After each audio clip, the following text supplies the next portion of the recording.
Have you ever heard of a sport that in some parts of the world can make a fan go crazy or even start a riot?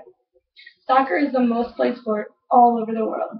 It is called football in almost every country except for here in America and some parts of Canada.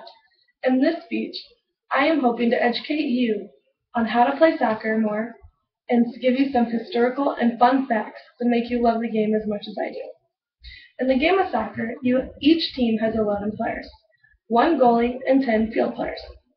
The goalie is the player that stands at the end of the field in the goal, which is the rectangle things at the end of each side of the field.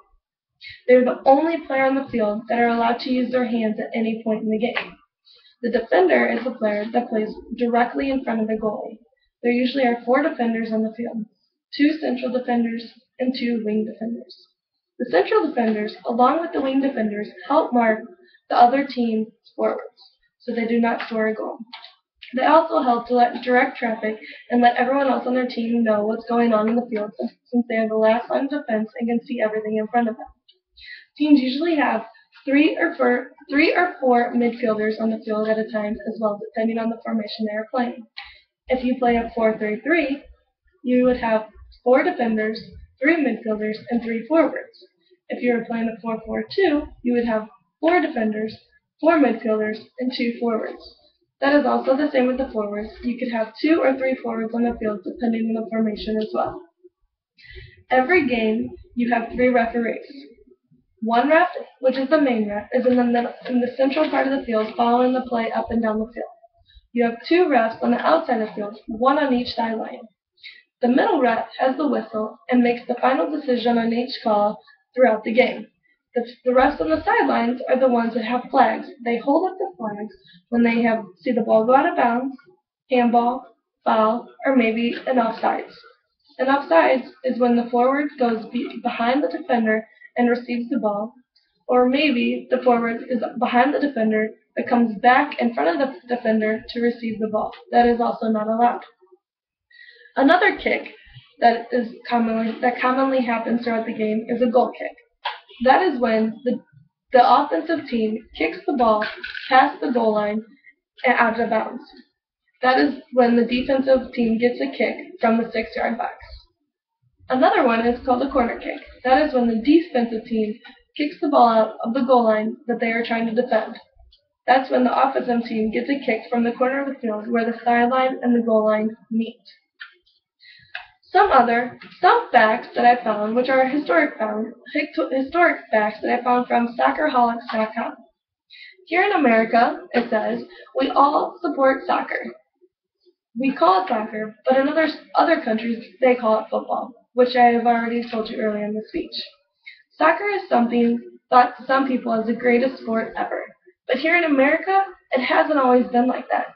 People have pretty much never watched soccer until Pelé, a Brazilian soccer player, came to play on a New York soccer team in 1975. After Pelé retired in 1977, the viewing of soccer went down again. Americans decided not to stop watching soccer until the Men's World Cup came to the United States in 1994. After that, I have another interesting historical fact, which is when soccer began. Soccer actually didn't start until in the mid-1800s in England. That is quite a long time for people to be playing soccer. Some fun facts I also found on a website called SEObloggerstips.com. Did you know that a single soccer player can run up to 6 miles in a game? Pretty interesting to think that one player does so much running and they could run up to 6 miles in just one game. Also, the World Cup is held in different countries every 4 years. It is the biggest and most desired event amongst the game's fans. The first ever World Cup was held in the year of 1920, which was won by the host country Uruguay, and the number of spectators to watch that game was only 300. If you think of it now, The stadiums hold up to over 5,000 viewers, which is crazy to think of. Mexico is also the only country to host a soccer World Cup event twice. The sport of soccer, which you already know, is also known as football all over the world. Fans for the sport, especially in other countries, are very diehard and do not like to see their team lose. Some places, people get so upset that their team loses, they might even start a riot. So you might have that one team or one thing you love to do, maybe a favorite baseball team, basketball team, American football team, or even a hockey team that you hate to see lose. Well, for me, I love soccer and I love to watch soccer, but I don't have that one team that I love to support or anything. I do have a player that I like to watch, Cristiano Ronaldo from Portugal, but he plays in the Spain Soccer League.